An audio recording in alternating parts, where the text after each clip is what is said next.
This is Tyrese Haliburton, and you're listening to Setting the Pace.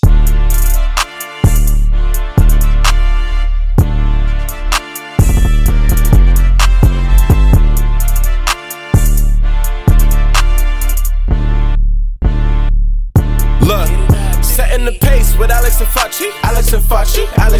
If I put Ajax in the paint, how you gonna stop me? We can go head to head.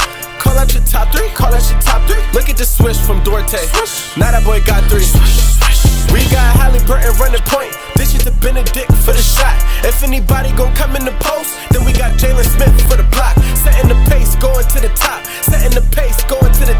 This is your number one podcast. Sweeping every team, we gon' need a mop. Smooth. All right, Pacer fans, joining us now on Setting the Pace, it's the general manager of the Indiana Pacers, Chad Buchanan. Chad, how's it going, man? I'm doing great, guys. How about you? Let's fire through this. I'm excited to get things going. It's about draft time. Oh, yeah, for sure. So I want to start with this past season here. Obviously, the Pacers had 35 wins. I think they exceeded expectations for a lot of people. And now that we are heading into this next season, I'm just curious, when you guys are looking at building this roster for the future, especially this offseason, are you looking to build for a team that can contend to the playoffs this year, or are you looking to just continue to add youth to this group? And then if you make the playoffs, it's an extra bonus, but you're not really focused on the playoffs yet this season, but more so just getting in talent and trying to build your roster? Yeah, it's a question we battle every single day. We as a front office and ownership and coaching staff, we talk about, you always talk about where you're at as a roster and a team and what step are you at in your progression for get to what your ultimate goals are. And a lot of what you're asking is going to be determined by what's out there. And, that'll kind of take us down the path that is most appropriate for us. I think we went from 25 to 35 wins this year. We'd like to continue that growth, whether that's trying to get to 45 wins or is it trying to take, a step to 40 to 42 and compete for a play-in type position. That's really going to be dictated by, what's available to us. We have a lot of tools that we can use to help build a team. But it's also going to come from internal development. How much better can some of our players become, from what they were this season. And, but, ultimately we want to get to the point where we're contending to win a championship. We have a great point guard to build around and, be shame on us if we're not trying to, reach the highest level we can. And how fast we can get there is going to be determined by, some of the other 29 teams of what we can do and, what's feasible and what's not feasible. The worst thing we can do is jump into a jump next year where we get to 42 wins and we cap ourselves out by boxing our roster in. So we want to be careful with that, but we also want to be better next season, and how much better that's going to be is going to be determined, like I said, by what's out there and what our own players can do as far as our internal development. Despite the Pacers having missed the playoffs for the past two seasons, it feels like the excitement from this fan base and the promise around this team, it's sky high right now. How excited are you knowing that the true core of this team, they're still in their early to mid-20s with the real ability to continue to develop for years to come? Yeah, this season was just generated a lot of excitement for all of us within our building. And obviously our fans, our community is getting behind this team. We have a lot of young players that are great, character people who play the right way, and they're fun to watch. It's an entertaining style of basketball. And as you watch some of these teams that are still playing the playoffs right now that have gone through some growing pains over the years, Denver's a great example. They stayed patient with their core. They had some young players that are going to go through some ups and downs. They're going to go through some injuries, but they've stuck with their core. And we're still trying to find our core. I think we have a player or two that we feel comfortable with as being part of the long-term core, and we're still evaluating some of the other guys to see where that's at. But this season, it was hard to not get excited. And even at the end of the year when, we had lots of guys that were down, it was a fun style of basketball to watch. And I don't know if you can watch it as fans or watch it on TV and feel the chemistry within the locker room, within the team. It was terrific this year. And you hope that continues and carries over to next season, but there's no guarantee of that. The dynamic changes next season, but it was a fun season. And I think it all starts, our point guard just makes things fun for everybody. I mean, speaking of your point guard, I think that's a big question mark for this offseason too, just trying to extend him long-term before he gets into restricted free agency at the end of next season. Is that your guys' number one priority, is coming to an agreement there on a deal with him? It's a very, very high priority. I mean, he is the foundation of our future. I mean, he's our franchise point guard. He's bought into being a Pacer. He loves the community. His teammates just gravitate to him. He's a leader. He's got charisma. He's got a love of the game, which is the thing that I love most about Ty. Is he is just a basketball junkie. He can, you know, talk any level of basketball with you. My son plays AU basketball, and I run into him at AU basketball events because, you know, Ty has an AU basketball team as well, and he's just into the game. And that's the type of personality and profile that you want to build your team around. So that's absolutely going to be a major priority for us. You know, I felt it then. I feel it now. But when you guys pulled off that blockbuster trade to bring in Tyrese Haliburton, it was a potential franchise-changing moment forever. And I just want to know, is there a moment early on that stood out with Tyrese where the front office thought, I think we're on to something special here? Oh, that's a good question. I think it's a matter of the day-to-day that you see with him, the joy that he brings every single day to, whether it's practice, whether it's you're traveling on the plane, if it's, you know, just around the training room, you just feel his presence, you know, when he's around, and his smile, his charisma, his inclusiveness. He treats every single person in our building the same, whether it's our equipment manager or Myles Turner or Coach Carlisle. He's just a generally good human being who people just feel good when they're around him. But as far as a specific moment, it's hard not to get a little tingle watching him that very first game against Cleveland last year, where, I mean, that first half was just, I mean, it got you on the edge of your seat and excited about, you know, what could be for him long term. Yeah, that first quarter, I think it was like 40 points in the first quarter. We hadn't seen that in a long time from this Pacers team. So definitely felt like something was going on there. Now, you did say on that first answer to that question I asked you about, we're going to see what's out there for us. You know, that's going to dictate how we build our roster. And quite frankly, this has been a very chaotic season in terms of coaches getting fired and feeling like teams could either go one or two ways. It doesn't feel like there's a lot of teams that have a solid core. Like you mentioned with Denver, trying to build from that, it feels like a lot of teams feel like they underachieved and they want to make some drastic changes. Are you guys sensing that as well and think it's going to be a pretty busy offseason in terms of trades? Yeah, the unique thing about our league right now, I think, Alex, is feels like everybody is trying to win. And there's, you know, in the past, there's usually 4 or 5 teams that are just kind of going a little slower pace, who are thinking really long term. And it just didn't feel like there was that many teams this year doing that. And I think there'll be even less next year.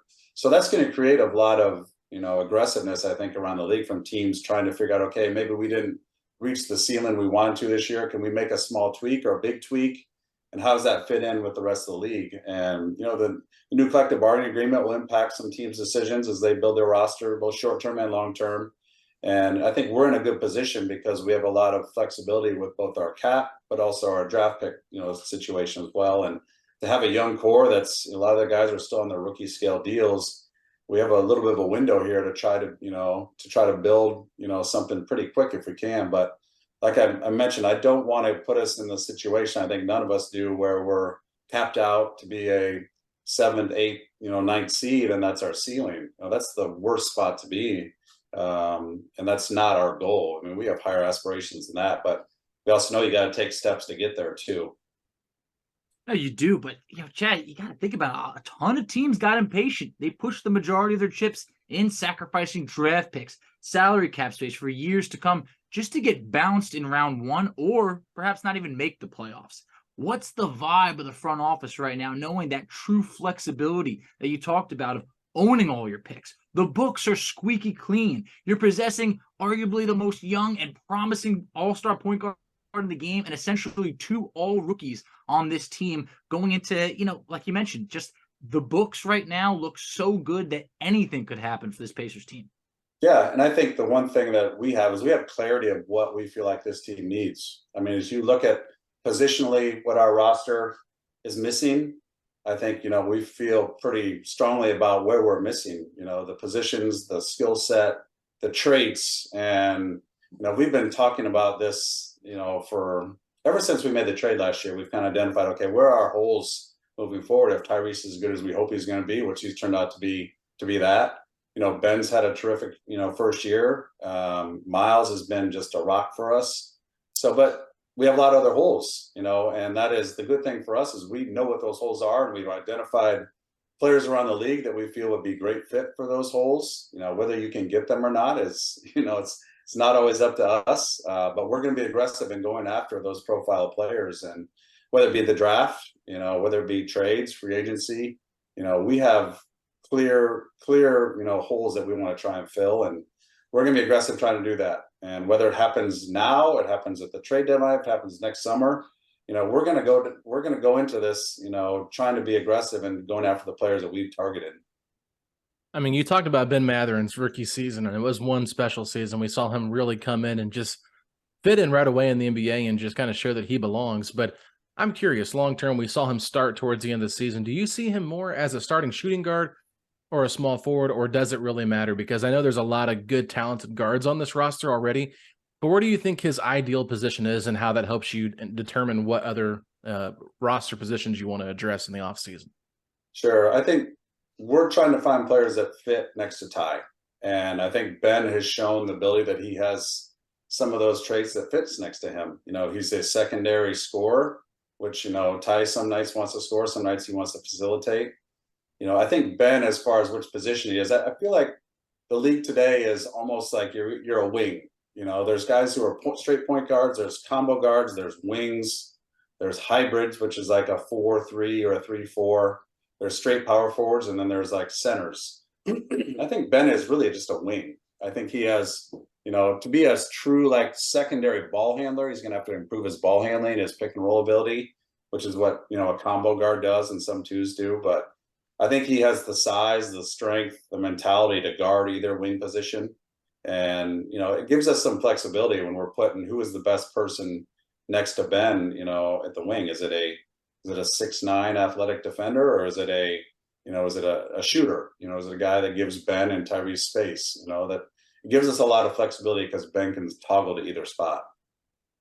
You know, talking about players alongside Haliburton, how pleased were you with the rookie year that you saw out of Andrew Nembhard, who, you know, as a second-round pick, you guys struck absolute gold with. You saw him with Haliburton, without. I loved what I saw, but from you guys in the front office, I mean, did he surpass what you could have ever expected? I mean, I'd be lying if I told you here I thought he'd be our starting two guard when we drafted him. You know, I think when we drafted him, we expected here's a guy that can be our third point guard and can learn under Ty and TJ and, you know, see where that goes to long term. And to his credit, you know, Kevin and I were just talking about this today. He succeeded because he embraced his role. You know, his role was to defend, you know, the other team's best perimeter scorer.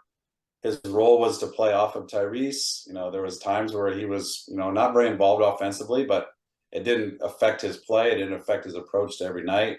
And he's an extremely, extremely intelligent player who's, you know, he's been through a lot of high level games at the college level, which helped prepare him for this. But anybody in our office who tells you that we expected him to do what he did this year is, I don't know if they're telling you the truth. So we're pleasantly surprised with his rookie year and hope that he continues to get better. Because that's, you know, you see rookies come in and have great years. Ben and Andrew had terrific, you know, rookie years. And next year's going to be harder. It's hard to make that next jump. And they've got to be prepared for teams that kind of know what they do now. And they got to take their game to another level. And I think they both will.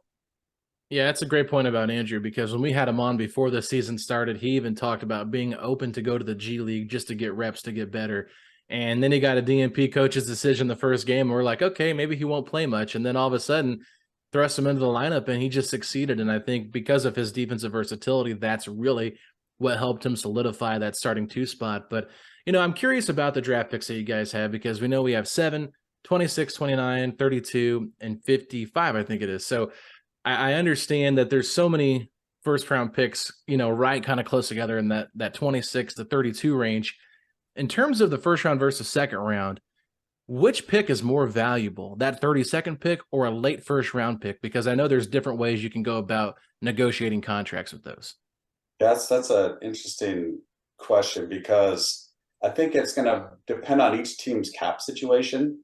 One team might value pick 32 more than pick 22, just because the flexibility to negotiate that contract, as opposed to putting, you know, the 22nd pick, you know, salary slot onto their books.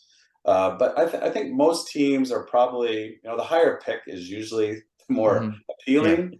But you also get in that point in the draft where this happened to us last year. We were at pick 31.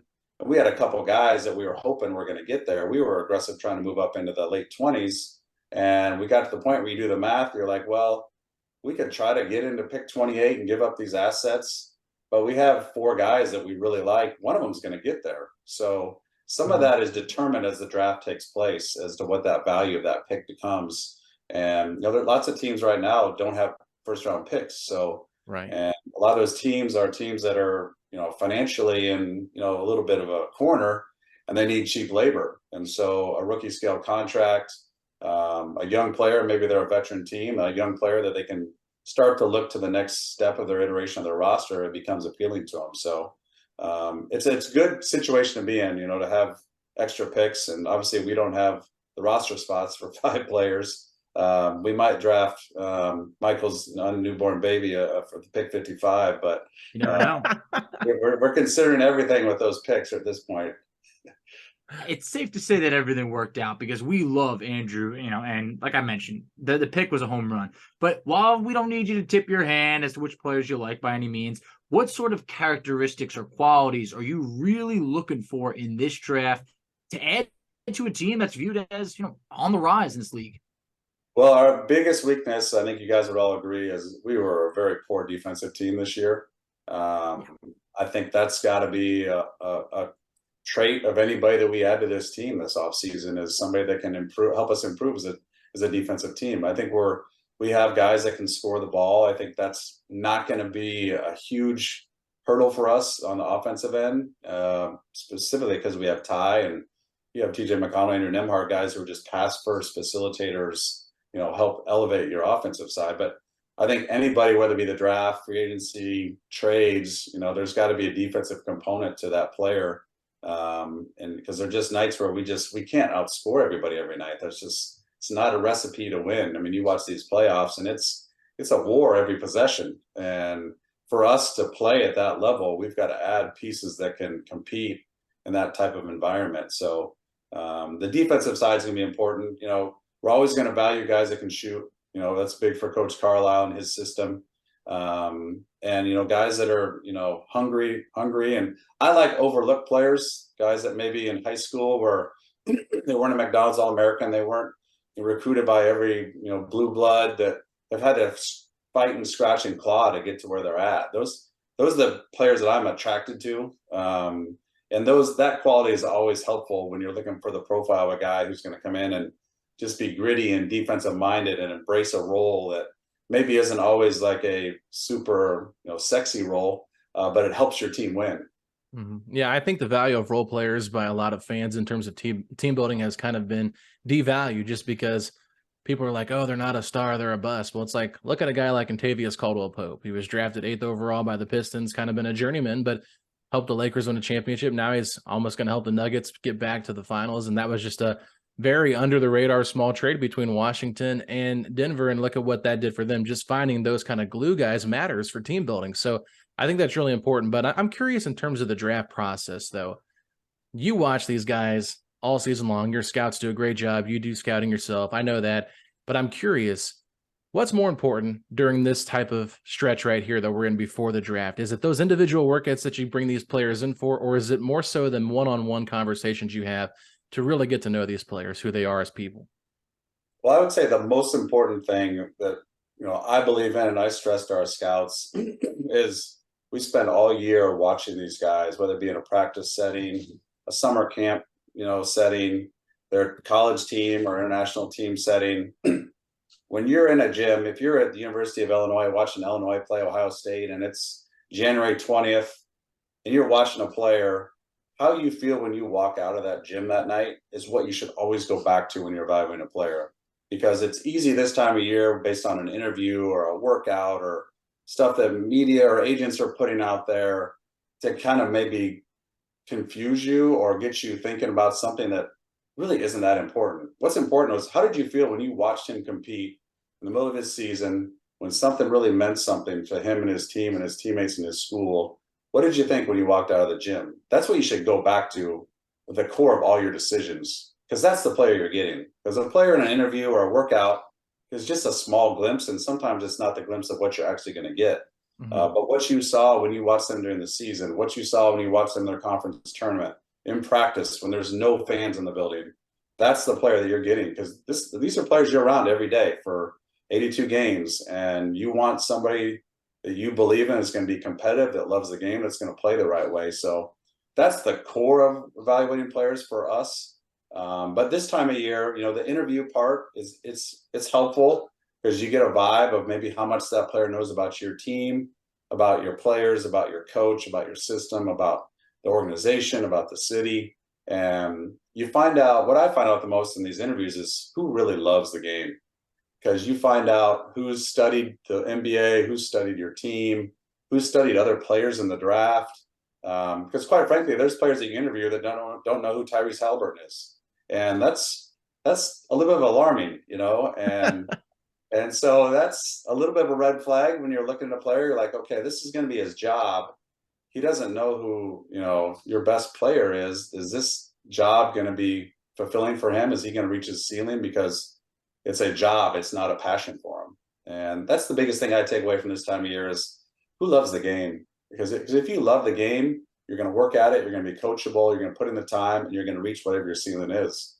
And that's what we need around here. We need guys who are about the game of basketball.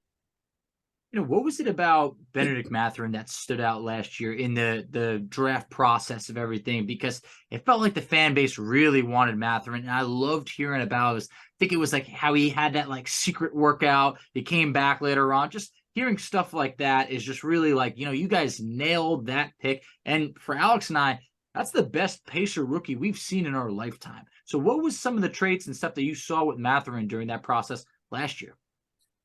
I think one of the things during the pre-draft process is we got to know him. His competitiveness really comes out in an interview setting, and most guys want to try to impress you and say what they think you want to hear and stuff that they've researched about you. Whereas Ben was very genuine about, I'm an ass kicker, and I'm going to come in here and I'm going to compete, and I don't want anything given to me. I want to earn it. That's just how I've been brought up, and that's how I play, and that's how my mind works. And I'm going to come in here and I'm going to come after some guys. And that's, and you hear a guy say that, you're like, okay, is this genuine, or does he really mean this? And he really meant it. And so he comes in for his draft workout. And I think Coach Carlisle's maybe told you this, or KP's told you this. We have a shooting drill where there's 5 spots on the court and there's 25 threes. And if you can make 20 out of 25, there's a bell that you get a ring. And, the guys do it at the end of practice every day. They can do it as many times as they want. Buddy will do it, until he rings the bell every day. And so we did the drill with Ben in the draft workout. And first time, I think he got 18 out of 25.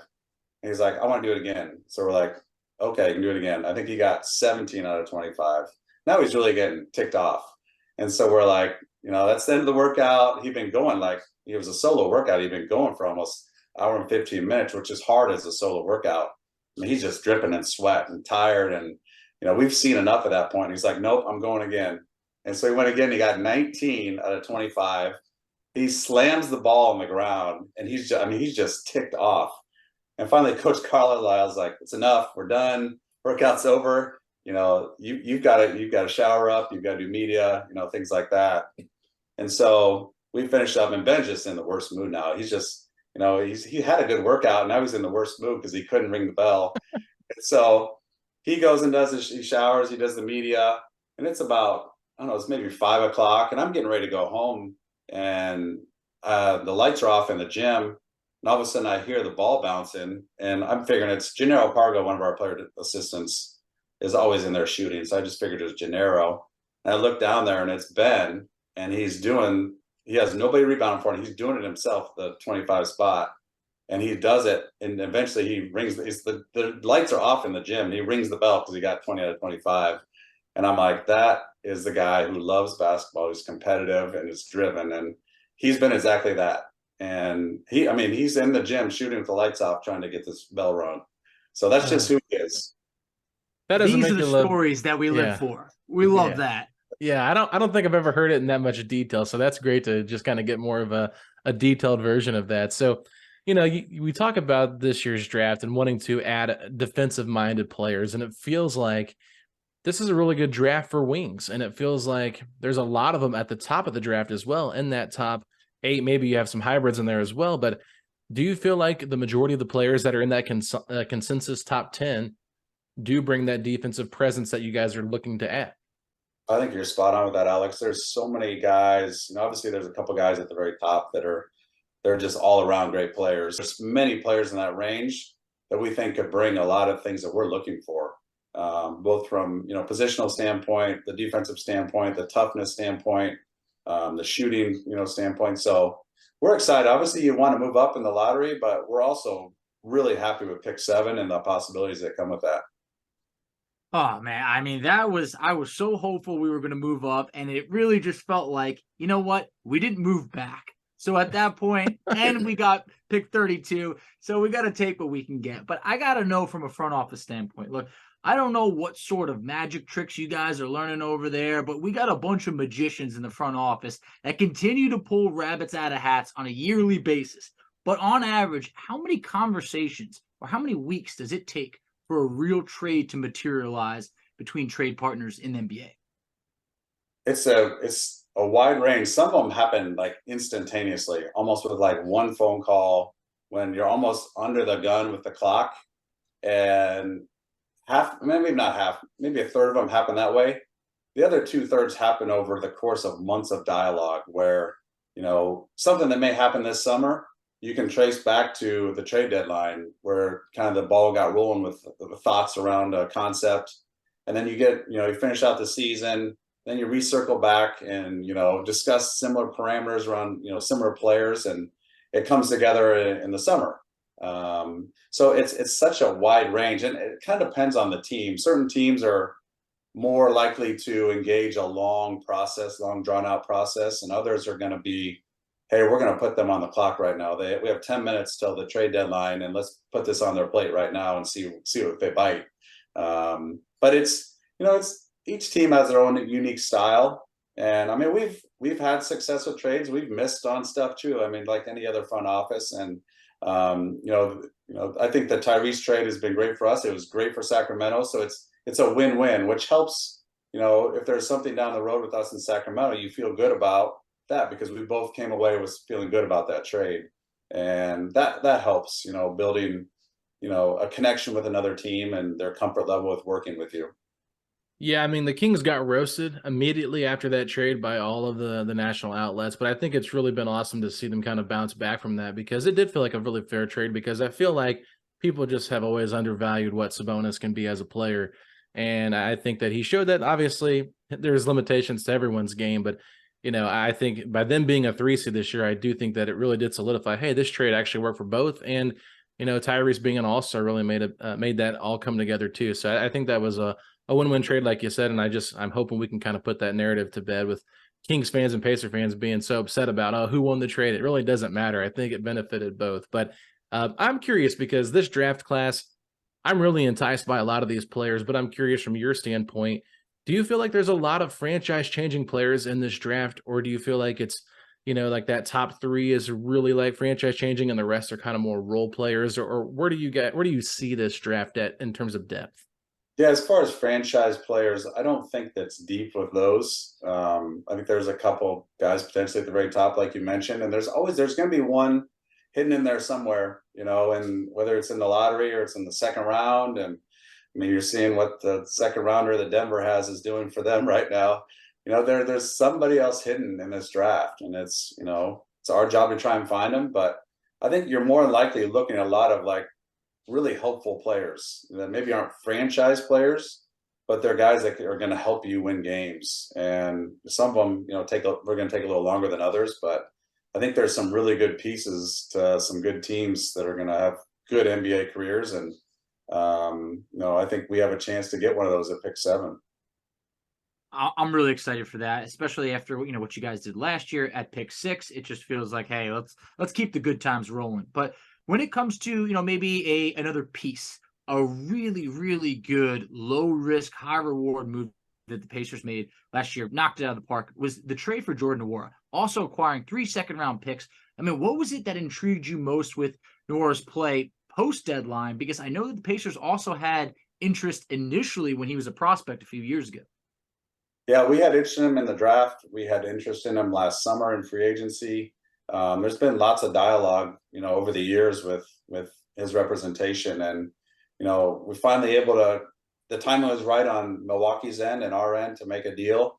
And as we got Jordan with us, we always knew he had the ability to score, and we were looking.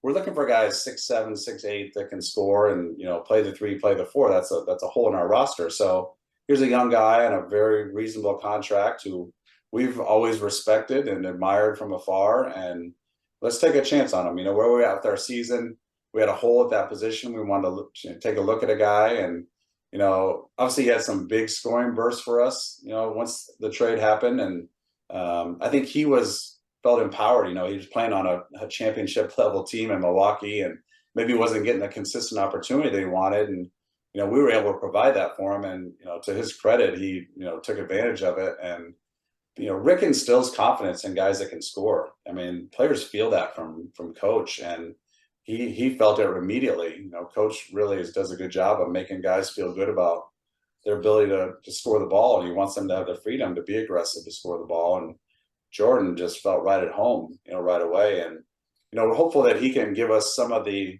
traits, a championship team that he was on, that some of those traits can emit into our locker room. Because he observed, one of the best players in the history of our game on a daily basis. And he was around, a terrific coach, championship coach. And that culture, anything that he can provide that, helps our locker room is just a bonus for us as well.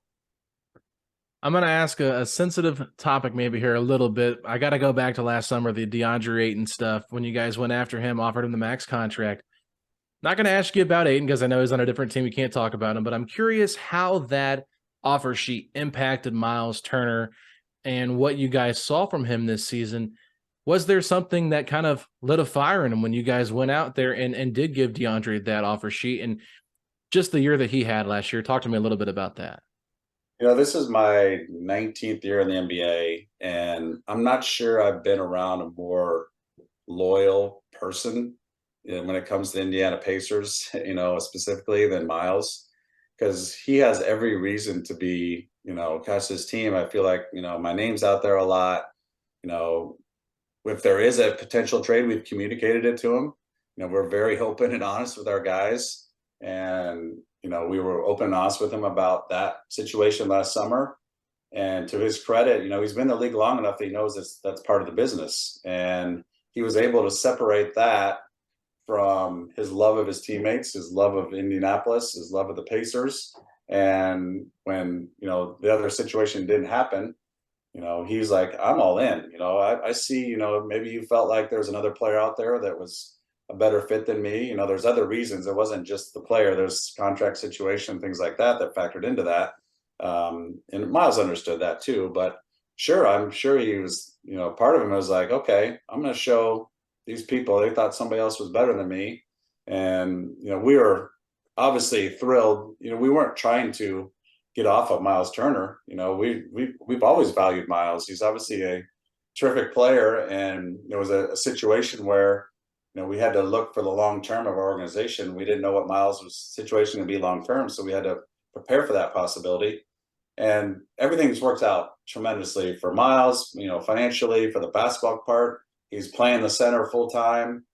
He's playing with a terrific point guard that helps him. He's got a coach that loves him. He's got a fan base that he's very comfortable with, and it's worked out financially with the contract as well. So it's been great for him. Obviously, it's great for us. We have our center position, solidified for the next couple of years. And, Myles is all in, and he's never been anything but all in with the Pacers. And it's a character trait that I have a lot of admiration for, because it'd be easy for 90% of the guys in the NBA would basically say, screw you, but to his credit, he's got so much maturity and understanding of the business, and, he didn't let it affect his play. I love the way that how you guys handle it with the players, but also the way Myles handled the situation was perfect. He came in hungry, ready to have his best year, and he did. If I was wearing a hat right now, Chad, I'd be tipping it to you in the front office, the way that you guys got that extension done, because that was such a win for the team, the whole fan base, and everything. But now Myles is going into this offseason far more healthy than he was last offseason. How excited are you to have a healthy Myles Turner, who has now played with Tyrese Haliburton, and this group going into the offseason where they could really get after it early on together? Yeah, I think a lot of your feeling going into an offseason is guys, when you do exit interviews with your players, where are they at? What are they saying? How are they feeling? What's their energy? And Myles is in such a good spot, physically, mentally, financially, obviously he's in a great spot now. And I think he feels like everything is laid out there for him. And it's just, let's just look forward. I've got a great situation here. I've got a great point guard that I love playing with. I had probably the best season of my career. I feel great. My body feels great now. And let's just look forward and let's, have a great runway into next season. And he's really, really actively involved. And we talked to him about, players that we're looking at. We talked to him about the draft, things like that. We want his input. He's been here the longest, than anybody else around and, around our team. So he deserves that, voice to, here, what do you think about this? Do you like this player? Do you like this concept? And, we're not going to do everything our players want, but we want them invested in what we're doing, because this is their team. We're building it, but this is their team. And we want to make sure that, any player that we bring in is going to be embraced appropriately. Does Bennedict Mathurin get some say in what's going on roster wise too, or is he got to still earn his younger players? Yeah, maybe got to earn it a little more. With our younger players, the one benefit of our younger players is you go through the draft. A lot of them have either maybe played against or sometimes with these players. Maybe they've worked out with them, so you'll pick their brain on that. Ben's he's just here. He's just like, I don't. That guy you're asking me about, I probably kicked his ass last year. I probably kicked his. I'm focused on me, and I'm going to be a great player. And I just love that about Ben. But one other story about Ben I should have brought up when we went to his pro day last year. It was out in Santa Barbara, and the entire leagues are, executives are at these pro days, head coaches at these pro days, and Ben's obviously he's chiseled he's just built like just a goddess. And he comes out there and he takes a couple of spot up jumpers to start his workout. I think he misses a couple, and he's takes his shirt off, and he's just you could just see his energy, his confidence now. He's just strutting around the rest of his workout with his shirt off, and he was just awesome in his pro day. And so it's funny when he comes in for workouts now, he's always taking his shirt off, and it's just the guys kind of give him a hard time about it, but he's very proud of himself, and I would be too if I looked like that. Same. So yeah, as he should be. And I love the confidence and that dog type mentality that he brings, because we felt like in the past we needed a little bit more of that, because that can be infectious. But I gotta say, look, while Jimmy Butlers simply don't grow on trees, was there a part of you in the front office that saw the 8th seed Heat go from the play-in to all of a sudden up 2-0 in the Eastern Conference Finals that has you thinking next year, just get us in the dance and anything can happen? Yeah, the one thing Jimmy had that our players don't is he had playoff experience, and that helps, obviously. These teams in the playoffs right now, they're tough. There's nothing nice and pretty about these guys, and we've got a great team of good guys, and we need to add a little nasty to this team. Mm-hmm. And you see in these playoffs, it's nice guys aren't winning, and in the playoffs, you got to have a little dog to you. And, the guys you're talking about they have that. And, there's so much parity right now. Miami is a great example. The Lakers are a great example of, hey, you have the right makeup, the right experience. You have tough-minded guys. The playoffs is just a different level of basketball. And if you have the right makeup, whether you're the 8th seed or the 1st seed, you can make a run in this league right now, just because the talent is so spread out right now. Yeah, this Miami Heat run has been incredible, because a lot of people were writing them off, and I did a podcast with a guest a couple of weeks ago, and we were just talking about how the Pacers can maybe look at some of these teams in the East and kind of build their roster after it. And I said, can the Pacers find their Caleb Martin? This guy that comes off the bench and really just is a role player, but can play multiple positions and just be versatile and be a dog, like you said. So I said, I honestly don't know if that's not already on the team in Aaron Nesmith, because I do think that Aaron Nesmith proved last year that whatever position you guys threw him in, for the most part, I feel like he really excelled in it. And it was a slow start shooting wise, but he really found his niche when he got put into that starting lineup. And, I've just been impressed with him. I thought it was interesting that KP did mention, we don't know if he's a starter or not, but I think that him being open and honest about that, obviously you've had those conversations with Aaron. So him being willing to kind of accept a lesser role, maybe next year or the year after, is good to know. But it seems like he is a guy that's committed to this Pacers franchise as well.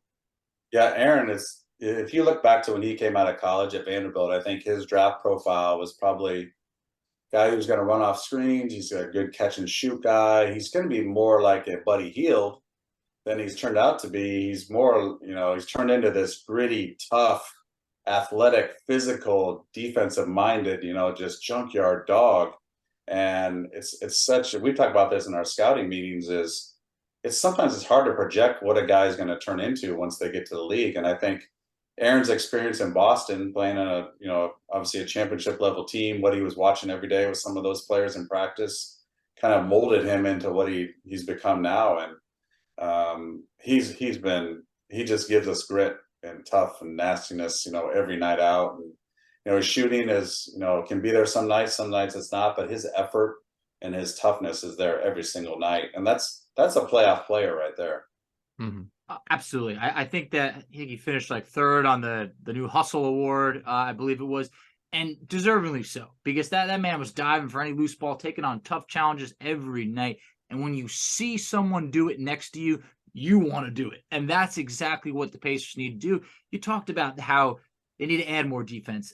The Pacers set a franchise record for points, but it only goes so far if the defense isn't there. So players like Aaron Nesmith, once again, another player the Pacers hit it out of the park on a trade. But Chad, I got to know, teams have showed interest in you in the past, and you can bet they'll show interest in you again.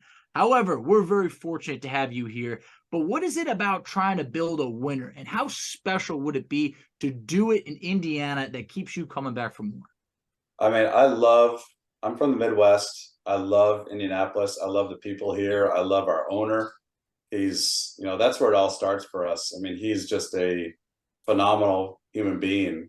Take away, his wealth and all his accomplishments, just at his core, he's just a phenomenal person. And I think everybody who works for him wants the best for him and his organization. And I'm obviously been with KP for so many years, and I feel such a loyalty and commitment to him.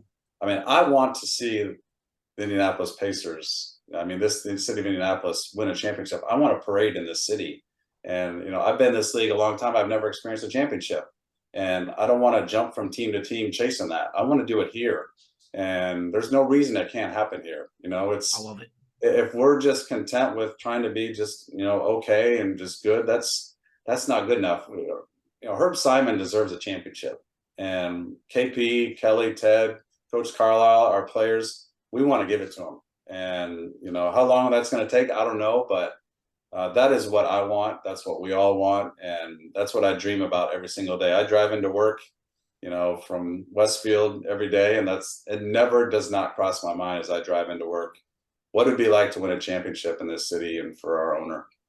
Chad, I'm going to be honest. I'm fired up right now. I really am. I know the season's a while from now, but you got me hoping that, we can make something happen soon, because this fan base, they're dying to get back to the playoffs. What we saw this year, every game I watched, was just thinking, I want that. You heard those crowds, and I just feel like the time away from being in the playoffs just made everybody appreciate it that much more, that when we make our return, you're going to get a fired up fan base.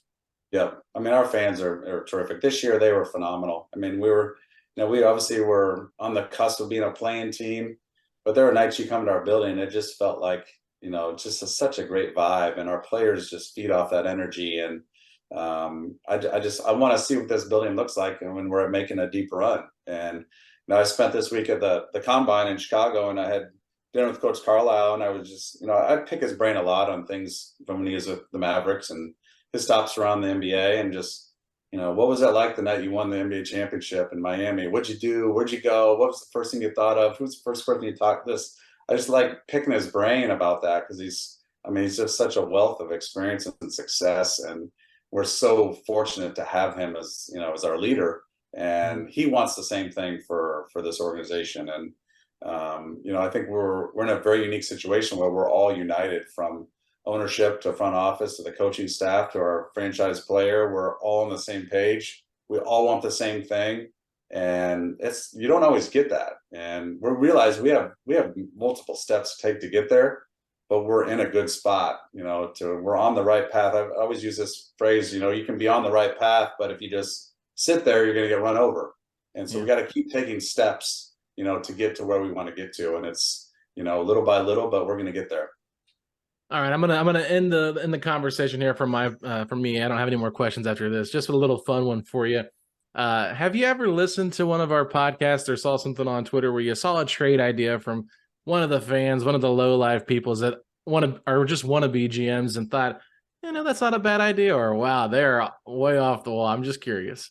Sure. I listen to your podcast every now and then. I think you guys Appreciate that. Just your passion for our team and is admirable for me, because I know you guys have other jobs, have other things that you're doing in your life. You have families, and just somebody who has a similar passion for our team, I'm going to listen to, and I'll hear their thoughts. And I like listening to our fans, what they think. We'd be stupid to not at least listen to them. And whether we're going to just write down all their trade ideas, no, but sometimes they spark some interesting ideas, and it can lead to maybe something else that leads to discussion. But sure. I think any GM who tells you that, hey, we don't listen to our team's, fans and trade ideas, they're full of BS, because it's, anybody who has a passion about your team, you're always trying to find a way to make it better.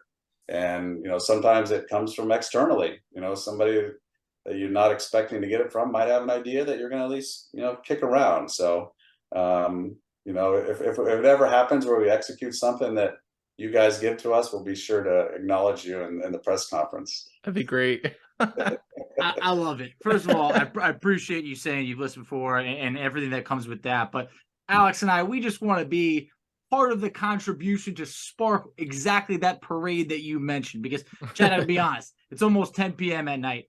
I ain't sleeping tonight. All right. I'm fired up after this. So, look, as we wrap up, I just want to thank you so much for coming on. We were talking about before. There's certain teams that their front office hasn't faced the media in years, and here you are coming on our show. So that says a lot to the whole entire fan base. You got everybody behind you right now, and this feels like one of the most fun off seasons that I could ever remember. So yeah, we're excited. I appreciate your guys' enthusiasm for our team. I really mean that. And all the fans out there that are listening to your podcast and call in with ideas. We as Pacers, as an organization, love our fans and appreciate that, and know that we wouldn't be here without them. So appreciate all that. Some of it's good energy, some of it's bad, but that's part of pro sports, and we get that. So keep up the passion. We're going to keep trying to build a championship team for our fans.